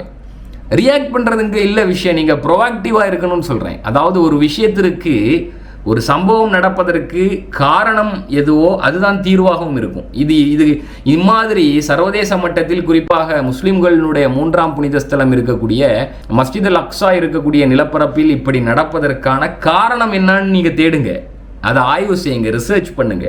முஸ்லீம்கள் இஸ்லாத்தை விட்டும் டீவியேட் ஆகி போனது தான் காரணம். முஸ்லீம்கள் அந்த நிறுவனமயப்பட்ட அசபியாவில் வீழ்ந்ததும், நிறுவனமயப்பட்ட ஒரு பித்அத்தை, தலாலாவை நோக்கி சென்றதும் தான் காரணம். எந்த அசபியாவிலிருந்து நபிகளார் ஸல்லல்லாஹு அலைஹி வஸல்லம் முஸ்லீம்களை மீட்டு உம்மத் அப்படிங்கிற ஒரே குடையின் கீழ் அனைவரையும் ஒன்றிணைத்தார்களோ அந்த ஒரே குடையிலிருந்து பிரிந்து மறுபடியும் அந்த கோத்திரவாத, மொழிவாத, தேசியவாத அசபியாவை நோக்கி முஸ்லீம்கள் போனது தான் காரணம். அப்போ அது காரணம்னா அதுதான் தீர்வாகவும் இருக்கும். இப்போ இந்த ஆட்சியாளர்கள் எல்லாம் பெர்ஃபெக்டாக இருக்கிறாங்க அப்படின்னா இமாம் மஹதிக்கான இமாம் மஹதியினுடைய வருகைக்கான தேவை என்ன இருக்குது? இமாம் மஹதி அலைஹிஸ்ஸலாம் வருவதற்கான தேவை என்ன இருக்குது? இமாம் மஹதி அலைஹிஸ்ஸலாம் வந்தால் இமாம் மஹதி அலைஹிஸ்ஸலாம் எப்படி நடந்து கொள்வார்கள்? இப்போ இருக்கக்கூடிய ஜியோனிச கைப்பாவை ஆட்சியாளர்கள், ஏகாதிபத்திய ஜியோனிச தேசியவாத அசபியாவின் அஸ்திவாரத்தில் கட்டமைக்கப்பட்ட ஆட்சியாளர்கள் போல் நடந்து கொள்வார்களா, அல்லது ஒட்டுமொத்த முஸ்லீம்களுக்குமான பிரதிநிதியாக நடந்து கொள்வார்களா? சரிங்களா? இதை பற்றிலாம் முஸ்லீம்கள் சிந்திக்கணும். அதாவது நீங்கள் இமேஜின் பண்ணி பாருங்கள், அன்றைய காலகட்டத்தில் பனு தைம், பனு அதி, பனு உமையா, பனு அவுஸ், பனு ஹஸ்ரஜ், பனு ஹாஷிம், இந்த கோத்திரங்கள் எல்லாம் ஐவேளை தொழுகின்றன, நோன்பு நோக்கின்றன. அந்த கோத்திரத்தில் உள்ள முஸ்லீம்கள் எல்லாம் ஐவேளை தொழுகின்றன, நோன்பு நோக்கின்றன, ஜக்காத்து கொடுக்கின்றன, ஹஜ் செய்கின்றன. எல்லாமே இந்த ரிச்சுவல்ஸ், அதாவது கிரியைகளை, சடங்குகளை எல்லாம் தவறாமல் கராராக நூல் பிடித்து பின்பற்றுகின்றன. ஒரு பேச்சுக்கு, ஒரு எக்ஸாம்பிளுக்கு சொல்கிறேன். ஆனால் பனு தைம் கோத்திரத்தில் ஒருவருக்கு ஒரு பாதிப்பு ஏற்படுகிறது, அல்லது பனு தைம் கோத்திரத்தில் பல முஸ்லிம்களுக்கு பாதிப்பு ஏற்படுகிறது என்றால் பனு அதி கோத்திரம் அல்லது பனு ஹாஷிம் கோத்திரம் அல்லது பனு அவுஸ் கோத்திரம் கண்டுகொள்ளாமல் இருக்குது. இதை நாங்கள் எது கண்டுவிடணும்?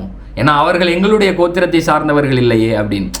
இப்படி சொன்னால், இப்படி ஒரு முடிவு எடுத்தா, இப்படி ஒரு நிலைப்பாட்டை எடுத்தா நமக்கு எந்த அளவுக்கு ரசூலுல்லாஹி ஸல்லல்லாஹு அலைஹி வஸல்லம் கண்டித்தார்கள். இப்படி மதீனாவில் அதாவது தங்களுடைய கோத்திரத்தின் பெயரை சொல்லி ஒரு அவுஸ் கோத்திரத்தை சார்ந்தவரும் ஹஸ்ரஜ் கோத்திரத்தை சார்ந்தவரும் சண்டையிடும் பொழுது, அவங்க அவர்கள் முஸ்லீம்கள் சண்டையிடும் பொழுது கோத்திர ரீதியான ஒரு பேச்சு அங்கே வந்துவிட்டது இருவருக்கும் மத்தியில். ரசூலுல்லாஹி ஸல்லல்லாஹு அலைஹி வஸல்லம் அவர்களிடம் இந்த விவகாரம் கொண்டு செல்லப்படும் பொழுது இதில் அசபியாவின் வாடை வீசுது, ஐயாமுல் ஜாஹிலியாவின் வாடை வீசுதுன்னு சொன்னாங்க. எந்த ஜாஹிலியாவிலிருந்து நான் உங்களை மீட்டு கொண்டு வந்தேனோ அந்த ஜாஹிலியா நாட்களினுடைய வாடை வீசுதுன்னு. அப்போ நம்ம சிந்திச்சு பார்க்க முடிகிறதா? ரசூலுல்லாஹி ஸல்லல்லாஹு அலைஹி வஸல்லம் பார்த்துட்டு இருக்கிறாங்க, ஒருவருக்கு, ஒரு முஸ்லீமுக்கு அல்லது பல முஸ்லீம்களுக்கு ஆபத்தும் துன்பங்களும் துயரங்களும் ஏற்படுகின்றன. சரிங்களா? அதாவது அந்த முஸ்லீம்கள் எந்த கோத்திரத்தை சார்ந்தவர்களாக இருக்கிறார்களோ அந்த கோத்திரத்தை சார்ந்தவர்கள் மட்டும்தான் அந்த துன்பத்தை களைய, நீக்குவதற்கு, அதிலிருந்து அவர்களை விடுவிப்பதற்கு, அவர்களை பாதுகாப்பதற்கு முன்வருகிறார்கள். மற்ற கோத்திரத்தை சார்ந்தவர்கள் யாருமே அவர்களை காப்பாற்ற முன்வரவில்லை. அப்படிங்கிற ஒரு சூழ்நிலையை, ஒரு நிலைமையை நீங்கள் கற்பனை பண்ணி பாருங்கள். ரசூலுல்லாஹ் காலகட்டத்தில் எப்படி ரியாக்ட் பண்ணியிருப்பாங்க? அதில் இருந்து தான் நான் உங்களை மீட்டு கொண்டு வந்தேன். மறுபடியும் இதற்கு கோத்திர அடையாளத்தை முன்னிலைப்படுத்துகிறீர்கள். உங்களுடைய அடையாளம் இஸ்லாமிய அடையாளமாக இருக்க வேண்டும் அப்படின்னு. மறுபடியும் நீங்கள் கோத்திர அடையாளத்தை முன்வைத்து என்னதான் நீங்கள் தொழுது, நோன்பு பிடிச்சி, ஜக்காத் கொடுத்து ஹஜ் செய்தாலும் நீங்கள் ஐயாமுல் ஜாஹிலியாவுடைய அந்த பிதத்தை, வலாலாவைத்தான் நீங்கள் பின்பற்றுகிறீர்கள். அந்த வழிகேட்டை, அந்த ஜாஹிலியாவின் தன்மையைத்தான் நீங்கள் பிரதிபலிக்கிறீர்கள். நீங்கள் தொழலாம், நோன்பு பிடிக்கலாம், ஜக்காத் கொடுக்கலாம், ஹஜ் செய்யலாம். அதே தான் எக்ஸாக்டாக இன்னைக்கு நடக்கு. பலஸ்தீனர்களுக்கு ஒரு பாதிப்பு ஏற்படுகிறது, லட்சக்கணக்கில் இனப்படுகொலை செய்யப்படுகிறார்கள் என்றால் அவர்கள் பலஸ்தீனர்கள். சரிங்களா? அது பலஸ்தீனுடைய தேசிய விவகாரம் என்கிற ரீதியில் அவர்களுடைய தேசியவாத அடையாளம் முன்னிறுத்தப்படுகிறது. சரிங்களா? அவர்களுடைய இஸ்லாமிய அடையாளம் பின்னுக்கு தள்ளப்படுகிறது, அல்லது பொருட்படுத்தப்படாத ஒரு அம்சமாக அது புறக்கணிக்கப்படுகிறது. சரிங்களா? அதனால தான் இன்னைக்கு ஃபார் எக்ஸாம்பிளுக்கு துருக்கி ஆட்சியாளர் இருக்கிறார். இன்னைக்கு இஸ்ரேல் இதே துருக்கியில் பண்ணால் அவர் ரியாக்ட் பண்ணுவார். ஏன்னா அவர் என்ன சொல்கிறாரு? என்னுடைய நாடு, என்னுடைய நாட்டில் நீ கை வைக்கக்கூடாது, நீ வெளியில் என்ன வேணாலும் பண்ணிக்கோ, என்னுடைய நாட்டுக்குள்ளே நீ வரக்கூடாது, என்னுடைய மக்களை எதுவும் பண்ணக்கூடாது. அவர் என்னுடைய மக்கள் எதன் அடிப்படையில் சொல்கிறாரு? தேசியவாதத்தின் அடிப்படையில் சொல்கிறாரு, இஸ்லாமிய அடையாளத்தின் அடிப்படையில் சொல்லலை, முஸ்லீம்கள் அப்படிங்கிற அடையாளத்தில் சொல்லலை. அப்போ துருக்கியினுடைய அந்த செயற்கையான எல்லைக்கோட்டுக்கு உட்பட்ட அந்த தேசியவாத துருக்கிக்குள்ளால் இஸ்ரேலாலும் அமெரிக்காவாலும் எதுவும் துன்பங்கள் ஏற்படாத வரைக்கும் அவர் ஃபைன். ஏன்னா எனக்கு என்னுடைய நாட்டு மக்களுக்கு எதுவும் துன்பங்கள் ஏற்படலை. அது பலஸ்தீனர்களுக்கு நடக்குது, அவர்கள் பலஸ்தீனர்கள். அப்போது இந்த ஒரு விஷயத்தில் தான் ஏகாதிபத்தியவாதிகளும் ஜியோனிசவாதிகளும் இஸ்லாத்தினுடைய எதிரிகள், கொலோனியலிஸ்ட்ஸ், இம்பீரியலிஸ்ட்ஸ் அண்ட் டிசைனிஸ்ட்ஸ் மிகப்பெரிய அளவில் வெற்றி பெற்றாங்க. இவர்கள் வெற்றி பெற்றதற்கு இவர்களுடைய ஊதுகுழல் ஊடகங்களும் தலைவர்களும் மட்டும் முக்கிய பங்காற்றல்ல, மாறாக அரசவை அறிஞர்களும், சோகால்டு முஸ்லீம் அறிஞர்களும் அவர்களுடைய இந்த diluted, fabricated, so called quote and quote அகீதாவும் ஒரு வைட்டல் ரோல் ப்ளே பண்ணிச்சு. மேல்மட்ட பிதத்து, மேல்மட்ட குஃபுரு, அதாவது அசபியா, ஜாஹிலியா தன்மைகள் அனைத்தையும் புறக்கணித்தது. அதை தங்களுடைய இந்த சிலபஸினுடைய வரையறையை விட்டு அப்படியே வெளியில் தள்ளியது. சரிங்களா? அப்போது உங்களுக்கு மோட்சம் கிடைக்கணும்னா நீங்கள் வந்து இந்த சடங்குகளில் ஸ்ட்ரிக்டாக இருந்தீங்க அப்படின்னு சொன்னால் நீங்கள் சொர்க்கத்துக்கு போயிடலாம் அப்படிங்கிற மாதிரி நான் ஒரு எக்ஸாம்பிளுக்கு சொல்கிறேன். அப்படிங்கிற மாதிரி இந்த அக்கீதாவை வந்து ரொம்ப திட்டமிட்டு வடிவமைத்தார்கள். இன்றைக்கி சவுதி அரேபியாவில் எதுவும் இஸ்ரேலால் பாதிப்பு ஏற்படாத வரை அந்த மன்னருக்கு கவலை இல்லை. ஏன்னா என்னுடைய மக்களுக்கு எதுவும் ஆபத்து நேரவில்லை, முஸ்லீம்களுக்கு ஆபத்து நேரவில்லை இல்லை அப்படிங்கிறது இல்லை. என்னுடைய தேசியவாத எல்லைக்கு உட்பட்டு இருக்கக்கூடிய மக்களுக்கு எதுவும் ஆபத்து. சவுதி சிட்டிசன்ஸ் நல்லா கேட்டுக்கிடுங்க, இதுதான் அந்த அடையாளம் தான் அசபியாவின் அடையாளம். பனு அவுஸ் கோத்திரத்திற்கு எந்த பாதிப்பும் ஏற்படலை. அது வரைக்கும் நாங்கள் வந்து அவர்களுக்கு பாதிப்பு ஏற்பட்டால் கண்டுகொள்ள மாட்டோம் என்று சொல்வது எந்த அளவுக்கு ரசூல்லா வழிகேடு, மிகப்பெரிய ஃபித்னா, இது மிகப்பெரிய நிறுவனமயப்பட்ட பிதத் என்று கண்டித்திருப்பார்களோ, உண்மையிலேயே கண்டித்தார்களோ நிந்தித்தார்களோ, அதைத்தான் இன்னைக்கு முஸ்லிம்கள் நிறுவனமயப்பட்ட ரீதியில் வந்து செய்து கொண்டிருக்கிறார்கள். சரிங்களா? ஸோ அப்போ அந்த ஆட்சியாளர் விவகாரம் சம்பந்தமாக ரசூலுல்லாஹி ஸல்லல்லாஹு அலைஹி வஸல்லம் கூறிய ஹதீஸுகளை மையப்படுத்தியும் ஒரு 3 காணொளிகள் நான் வந்து 3 பாகங்களில் பேசியிருப்பேன். அதாவது திருக்குரான் உதாரணங்கள், ஹதீஸுகள், அதாவது இந்த சப்ஜெக்ட்ல வரக்கூடிய கிட்டத்தட்ட ஆட்சியாளர்கள் விவகாரம் சம்பந்தமாக வரக்கூடிய எல்லா ஹதீஸுகளையும் மேற்கோள் காட்டி நான் ஒரு வீடியோ பேசியிருப்பேன். அதாவது வரலாற்று உதாரணங்கள், ஹதீஸ் உதாரணங்கள், திருக்குரான் உதாரணங்கள், செவ்வியல் அஹ்லு சுன்னா அறிஞர்களுடைய கருத்துகள், நிலைப்பாடுகள், ஃபத்வாக்கள், பார்வைகளை மையப்படுத்தி 3 பாகங்கள் ஒரு காணொளி பேசியிருப்பேன். அந்த காணொளியினுடைய லிங்க்ஸையும் வந்து கமெண்ட்ஸிலும் டிஸ்கிரிப்ஷனிலும் கொடுத்துள்ளேன். அதாவது இந்த சப்ஜெக்ட், அதாவது தலைப்பு என்னன்னா கிளர்ச்சி குறித்த இஸ்லாமிய பார்வை.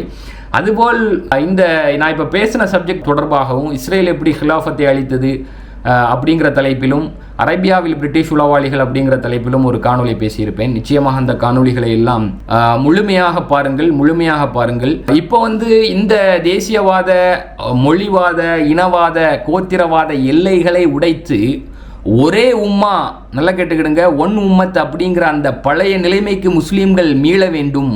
இவர்கள் அனைவருமே நம்மளுடைய ஓர் உடலை போன்றவர்கள், நம்மளுடைய சொந்த உடலை போன்றவர்கள், அவர்களுக்கு ஏற்படும் பாதிப்பு நமக்கு ஏற்படும் பாதிப்பு போன்றது அப்படிங்கிற உண்மையிலேயே ஒரு இஸ்லாமிய வழிகாட்டல், குர்ஆன் சுன்னாவின் வழிகாட்டலை முன்வைத்து யமன், நல்லா கேட்டுக்கிடுங்க, யமன் தேசம் இந்த பேரிகேட், இந்த பேரியர்ஸ், செயற்கையான வரையறைகள், எல்லை கோடுகளை எல்லாம் உடைத்து கொண்டு வெளிவர முயற்சி செய்கிறது. அதை இவர்கள் அனுமதிக்க மறுக்கிறார்கள். இவர்கள்னா நான் வந்து ஏகாதிபத்திய ஜியோனிசவாதிகளை மட்டும் சொல்லவில்லை, அனைத்து அவர்களுடைய கைப்பாவைகளாக இருக்கும் அனைத்து அரபு அரசாங்கங்களும் இந்த ஒரு விஷயத்தை என்கேஜ் பண்ண மறுக்கிறாங்க, இந்த ஒரு விஷயத்தை வந்து முடக்க பார்க்கிறார்கள். சரிங்களா? ஏன்னா அவர்கள் வந்து இந்த தேசியவாத எல்லைகளை உடைத்து கொண்டு அந்த ஒன் உம்மத் அப்படிங்கிற அந்த கலெக்டிவ் கான்ஷியஸ்னஸை வந்து மீட்டெடுக்க முயற்சி செய்கிறார்கள். ஈரானும் முயற்சி செய்கிறது, யமனும் முயற்சி செய்கிறார்கள். சரிங்களா? ஆனால் இந்த ஏகாதிபத்திய சியோனிசவாதிகள், காலனித்துவவாதிகளோடு சேர்ந்து தேசியவாத, கோத்திரவாத, மொழிவாத அரபு சியோனிச அரசாங்கங்களும் முஸ்லீம் அரசாங்கங்களும் இவர்களை வந்து எதிர்க்கிறார்கள். ஏனென்றால் இது வந்து பழைய நிலைமைக்கு, அதாவது நபிகளார் வழிகாட்டிய அந்த பழைய சோஷியல் ஆர்டருக்கே, சமூக ஒழுங்குக்கே இந்த சமூக ஒழுங்கு மாறிவிட்டது என்றால் இவர்களுடைய நலன்கள் அனைத்தும் அடிவாங்கும். இவர்கள் வந்து அந்த கோத்திரவாத, தேசியவாத நிலப்பரப்புக்கு உட்பட்டு மன்னர்களாக சுகம் அனுபவித்து கொண்டு ஜாலியாக என்ஜாய் பண்ணிட்டு இருக்க முடியாது. அவர்களுடைய நலன்கள் அங்கே வந்து பொருளாதார நலன்கள் வந்து பெரிய அளவில் பாதிக்கப்படும். ஆட்சியில் அமர முடியாது, ஆட்சியை தக்க வைக்க முடியாது, எல்லா வகையிலும் அவர்களுக்கு பாதிப்பு தான். சரிங்களா? அதனால் உண்மையிலேயே நபிகளார் முன்னிறுத்திய இஸ்லாத்தை நோக்கி செல்ல வேண்டும் இந்த விவகாரத்தில், மேல்மட்ட விவகாரத்தில் அப்படிங்கிற ரீதியில் இந்த செயற்கையான எல்லை கோடுகளை உடைக்கும் வண்ணமாக காசா முஸ்லீம்களை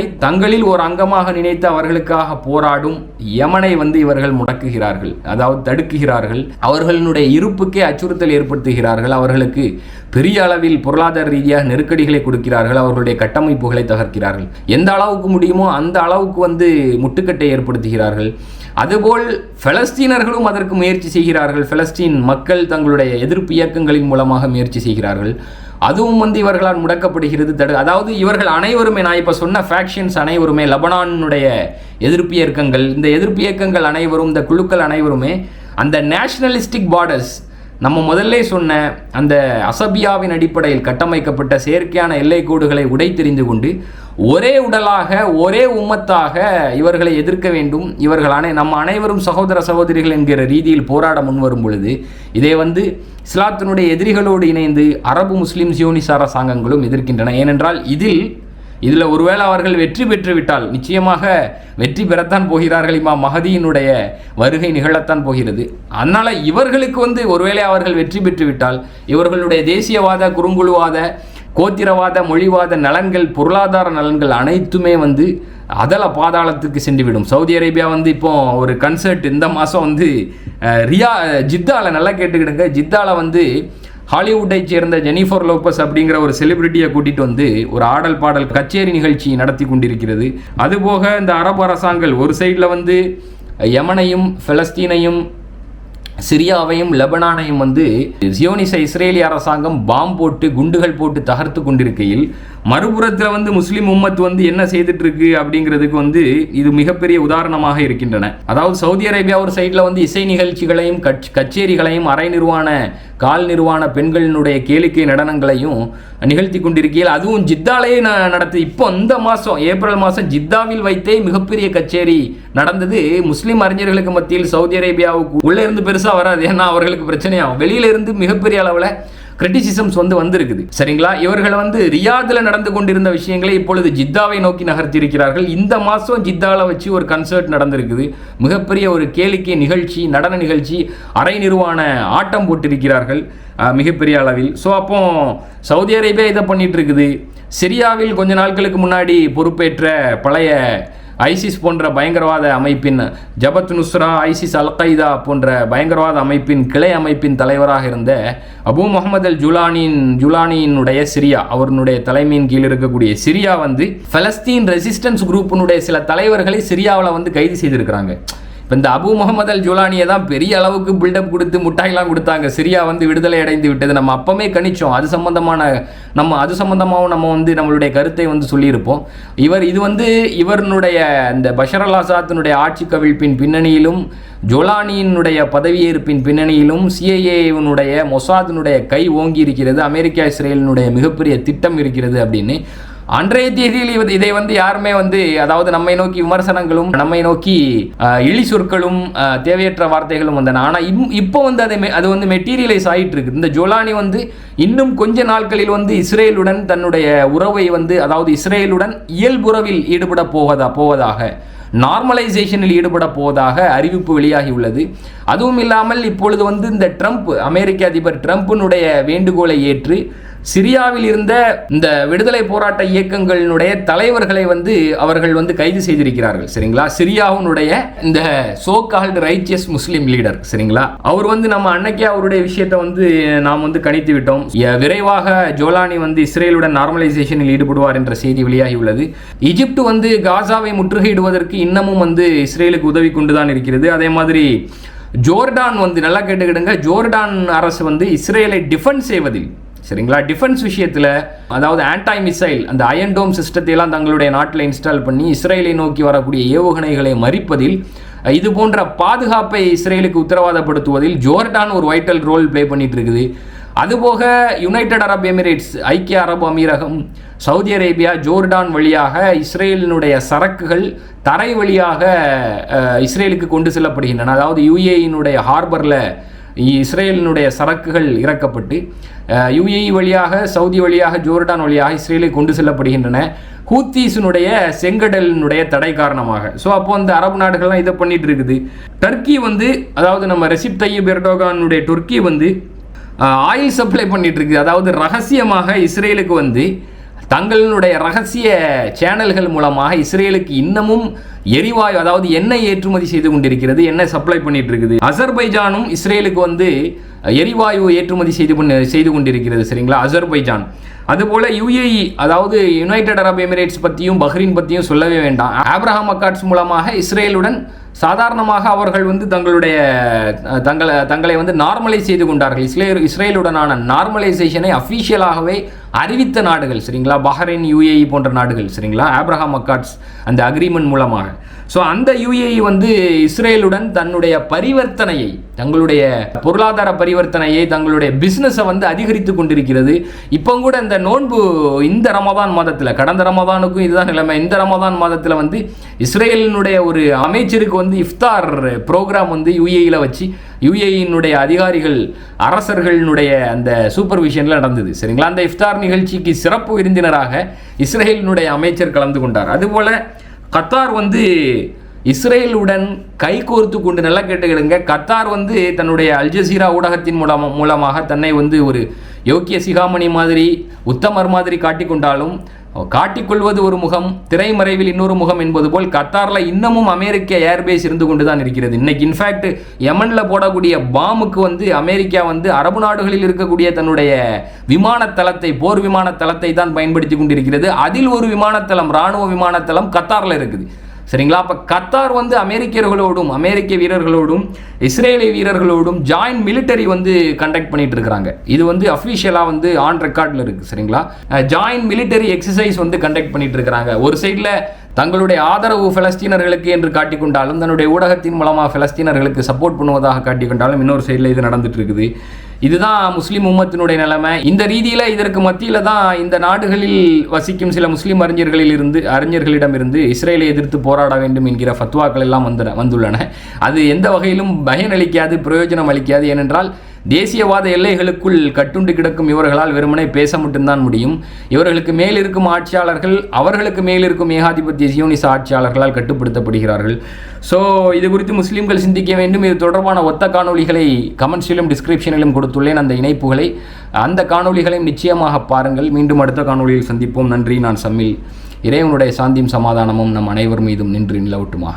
பின்காலனிய நினைவேக்கம், அரசியல் நவீனத்துவம் குறித்த ஒரு மீள்வாசிப்பு. நூலின் உள்ளடக்கம்: அத்தியாயம் 1 தேசிய அரசு, அரசியல் நவீனத்துவத்தின் பிணக்கிடங்கு. அத்தியாயம் 2 தேசியவாதம், அரசியல் நவீனத்துவத்தின் அபின். அத்தியாயம் 3 தேசிய சுய நிர்ணயம், அரசியல் நவீனத்துவத்தின் நினைவேக்க நிலை. அத்தியாயம் 4 செக்குலரிசம், அரசியல் நவீனத்துவத்தின் புனித பசு. அத்தியாயம் 5 மனித உரிமைகள், அரசியல் நவீனத்துவத்தின் அனஸ்தீசியா. அத்தியாயம் 6 வளர்ச்சிவாதம், அரசியல் நவீனத்துவத்தின் புற்றுநோய். நவீனத்துவம், பின்னவீனத்துவம் என்றெல்லாம் ஆகாயத்தில் நடந்து கொண்டிருந்த பண்பாட்டு வாள் சுழற்றல்களை எல்லாம் புறந்தள்ளிவிட்டு முதலில் அரசியல் நவீனத்துவத்தை புரிந்து கொள்வோம் என்று இந்த புத்தகம் அழைக்கிறது. இது சமகால மேற்கத்திய கல்விப்புலச் சூழலில் நிலவிக் கொண்டிருக்கும் விமர்சன போக்குகளை தமிழ் புலத்தில் உருவான விவாதங்களோடு இணைத்து இரண்டையுமே அடுத்த நிலையிலான விவாதங்களுக்கு வளர்த்தெடுக்க முயல்கிறது. இது உண்மையிலேயே தமிழ் சூழலில் நிகழ்ந்துள்ள மிக முக்கியமான சிந்தனை நிகழ்வாகும். இவ்வாறான முயற்சிகள்தான் நாம் காலூன்றியுள்ள இந்த பூமியில் கோட்பாட்டை உலவவிடும். அவ்வகையில் இந்த புத்தகம் குறிப்பாக விமர்சன முஸ்லிம் சிந்தனையையும் காலனிய நீக்கச் சிந்தனையையும் கோட்பாட்டு ஆழத்தோடு அறிமுகப்படுத்தி இருப்பதிலும், பொதுவாக சமகால அரசியல், மானுடவியல், சமூக கோட்பாடுகள் ஆகியவற்றை எளிமைப்படுத்தல் இல்லாது ஆனால் எளிதில் புரிபடும் வகையிலான தெளிவோடு அறிமுகப்படுத்தி இருப்பதிலும் அசலான பங்களிப்பை நிகழ்த்தியிருக்கிறது என்பதை சந்தேகத்திற்கு இடமின்றி கூற முடியும். அதுவும் இந்த பேசுபொருளில் பெரிய முன்னுதாரணங்கள் அற்ற தமிழ் சூழலில். ஆக பின்காலனித்துவத்தின் ப்ராடக்டாக இருக்கும் அரசியல் நவீனத்துவம் குறித்து துல்லியமாக அல்லது ஓரளவு துல்லியமாக புரிந்து கொள்ள இந்த நூல் உங்களுக்கு பெரிதும் உதவும் என்று கருதுகிறேன். பின்காலனிய நினைவேக்கம், அரசியல் நவீனத்துவம் குறித்த மீள்வாசிப்பு. நூலை ஆர்டர் செய்து பெற்றுக்கொள்வதற்கான வாட்ஸ்அப் நம்பர் கமெண்ட்ஸிலும் டிஸ்கிரிப்ஷனிலும் கொடுக்கப்பட்டுள்ளது. நன்றி.